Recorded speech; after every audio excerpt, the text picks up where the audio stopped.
RS Gupta society Indiranagar के निवासी भूमाफियाओं की दबंगई से परेशान। गुप्ता सोसाइटी के निवासियों ने अजय वर्मा, कमलेश वर्मा, रेखा गुप्ता व कपिल कटियार के ऊपर लगाए उनके घरों में जबरन मीटर लगवाने और घर गिरवाने की धमकी देने के आरोप। क्षेत्रवासियों का आरोप, प्लाट बन जाने के बाद भी कई तरीकों से परेशान करके मांगी जाती इन भूमाफियाओं द्वारा रंगदारी। लेखपाल की तहरीर पर डीएम के आदेश पर इन दबंगों पर दर्ज हुआ था मुकदमा, लेकिन क्षेत्रीय पुलिस ने कोई कार्रवाई नहीं की। क्षेत्रवासियों का आरोप, क्षेत्रीय विधायक नीलिमा कटियार का खास गुर्गा है कपिल कटियार। योगी शासन में जहां एक तरफ भूमाफियाओं और दबंगों के घर गिराए जा रहे, वहीं कानपुर में भूमाफिया सोसाइटी निवासियों को उनका घर गिराने की दे रहा धमकी। पीड़ितों ने बताया दबंगों पर कार्रवाई और न्याय न मिलने पर डीएम ऑफिस पर करेंगे आत्मदाह। पूरा मामला कल्याणपुर थाना क्षेत्र के आरएस एनक्लेव सोसाइटी इंदिरानगर का। प्राइम संदेश न्यूज से संवाददाता अफजाल हुसैन की रिपोर्ट। मैं डॉक्टर राजेश कुमार गुप्ता। कहाँ के रहने वाले, क्या मामला हुआ? मैं वैसे रहने वाला मैनपुरी का हूँ और इस समय मैं अपना जो जॉब कर रहा हूँ जनता वैदिक डिग्री कॉलेज बड़ौत बागपत में। और मैंने ये कुछ समय पहले अपना इस सोसाइटी में एक मकान बनवाया था। इसमें मैंने पता लगा कि यहाँ पर मेरा ताला पहले से पड़ा था, लेकिन यहाँ पर किसी ने ताला यहाँ पर डाल दिया है, जो कि ये अवैध रूप से ताला पड़ा हुआ है।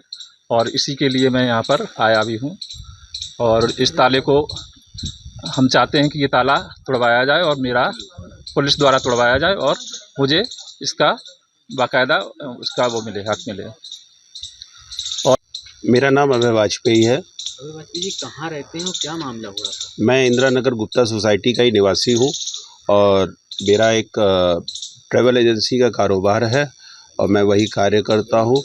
लेकिन यहाँ पर सोसाइटी पे क्या है कि गलत तरीके से लोग बहुत ही कुछ अवैध कार्य कर रहे हैं। उस कार्य की शिकायत पर हम लोग को डीएम साहब के यहाँ मिले भी थे और डीएम साहब ने उसका हमारा एक जिस कागज़ों को जो कूट रचित कागज़ थे, उस कागज़ों पे उन्होंने एक एफआईआर भी कराई। लेकिन वो एफआईआर में सबसे बड़ा ये है कि पुलिस के द्वारा अभी तक हमको कोई भी वो नहीं प्राप्त हुआ कि वो एफआईआर में जिस महिला के द्वारा, जिस आदमी के द्वारा, अजय वर्मा जो है, जिनके द्वारा ये सब कागज कार्य किए जा रहे हैं, जो जगह जगह लोगों के घर पे मीटर का भी अवैध रूप से लगाने की कार्रवाई कर रहे हैं, लेकिन उस पर कोई भी अभी तक पुलिस ने कोई कार्रवाई करके हम लोगों को नहीं बताया है। हम लोग जान भी चुके, गए भी हैं कई बार, अधीक्षक महोदय के पास भी गए हैं।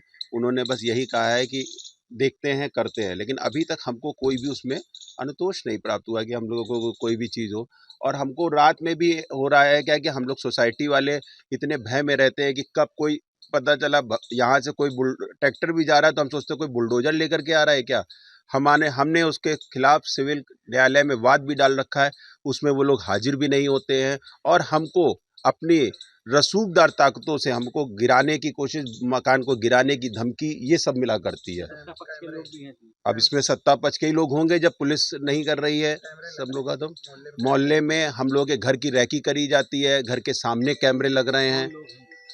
अब इसमें तो जो एग्रीमेंट होल्डर्स हैं वो होंगे और कमलेश वर्मा है, अजय वर्मा जी है और राजनीतिक व्यक्तियों में जो है नहीं डरने वाली कपिल कटियार जी है, उन्होंने एग्रीमेंट कर रखा है, उनका नाम है उसमें। और मेन तो जो है हमारे लिए दोषी जो है वो कमलेश वर्मा और अजय वर्मा भी हैं।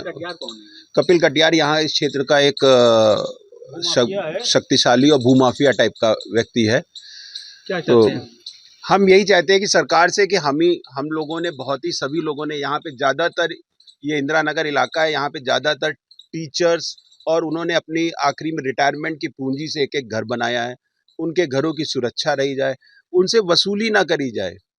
वो सीधा यहाँ पर यह है कि हम लोगों से कुल मिलाकर के रंगदारी मांगी जा रही है। अब हम यही चाहते हैं कि पुलिस प्रशासन इस पे कोई गलत कार्रवाई ना करे और जो भी न्यायालय से जो संदेश मिलेगा उसको हम लोग सब लोग मानने के लिए तैयार हैं। नहीं मानेंगे तो क्या करें? कोई उसमें नहीं, न्यायालय से अगर नहीं मानेंगे तो ऐसा तो नहीं हो सकता। अगर न्यायालय से भी नहीं मानेंगे तो फिर कोई जंगल राज हो जाएगा।